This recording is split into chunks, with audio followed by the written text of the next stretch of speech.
Here with an established leader in the coaching profession and new Grizzly defensive coordinator Kent Baer. Coach, there's no secret to who the most experienced coach here is on staff. 11 stops now, over 40 years in coaching. What's it mean for you to be here at Montana? Oh, I've thought about it for years. I've watched Montana over the years. I coached against them one time in 1986. We came here. Keith Gilbertson, head coach at Idaho. We played against, I think it was Don Reed's first year.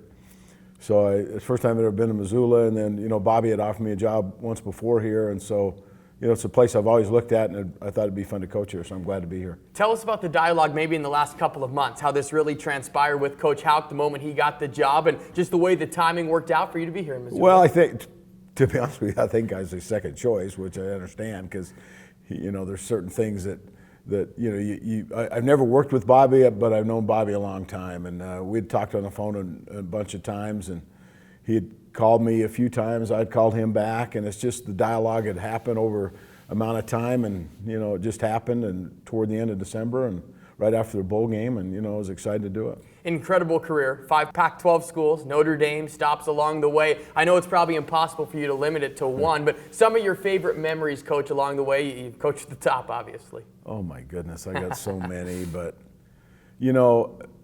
coaching the Rose Bowl is special. I mean, to go down in that stadium on New Year's Day and to coach in the Rose Bowl is incredible. The crowd, the atmosphere, all of that. So many other bowl games. But I'll be honest, when I grew up in Logan, Utah, and was always a Utah State Aggie fan. Knew a lot about Wayne Estes, which everybody in this area knows. Watched him play, but I was one of those kids that just couldn't wait to, be around college athletics. I had no idea I'd be coaching at a place anywhere in college. And I remember the first time, I was at Stanford for 7 years. We played Notre Dame every year. And I remember the first time I walked into that stadium at Notre Dame and looked around before the game when we went out for warm-ups, went back into the locker room, came back out, and 80,795 people packed in there. And I looked around and said, wow, I'm coaching against Notre Dame.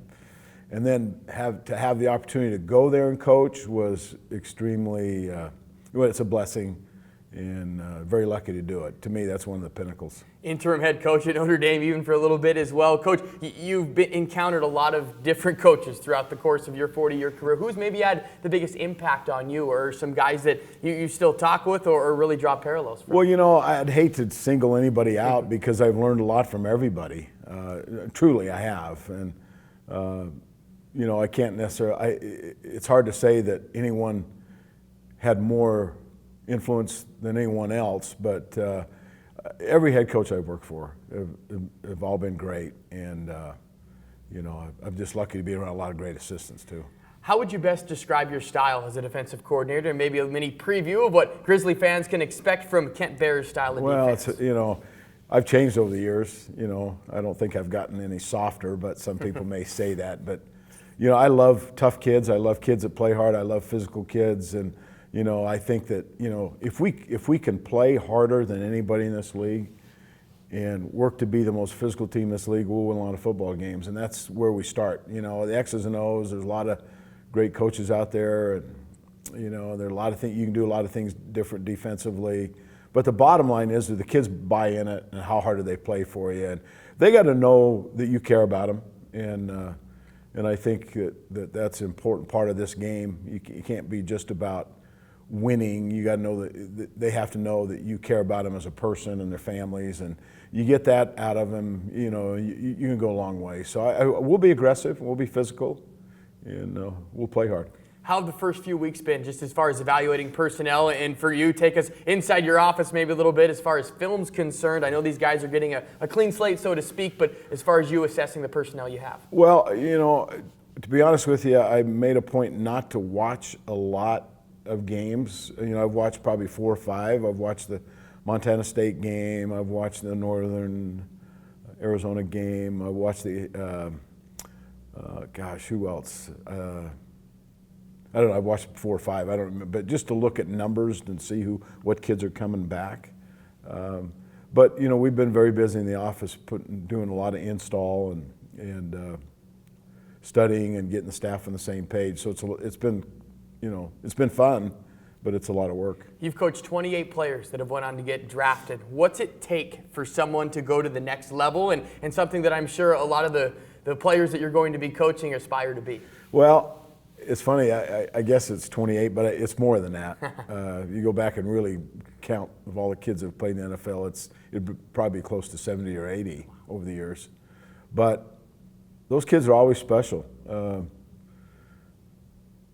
They're always the hardest workers on the team. They love football, and that's the one thing in common that they all had, is they absolutely love football. I can't say everybody that plays this game really loves it. A lot of times players do it for the wrong reasons, but they all had, and obviously they had talent. You know, you have to have some talent to do it. But you get a combination of that, big heart, love the game, they're going to be successful. How do you feel your experience can best complement this staff, and how do you feel that you guys have already worked together, at least in the first couple of meetings, first couple of weeks together?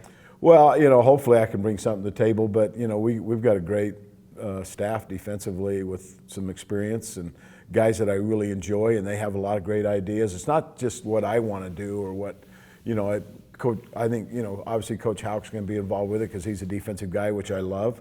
And we're all going to put it together and, you know, listen to everybody's ideas, and whatever we think's best for the football team, we're going to do. So, looking forward to seeing the new look Grizzly defense with new defensive coordinator Kent Baer. We'll have more coaches' interviews here on GoGrizz.com.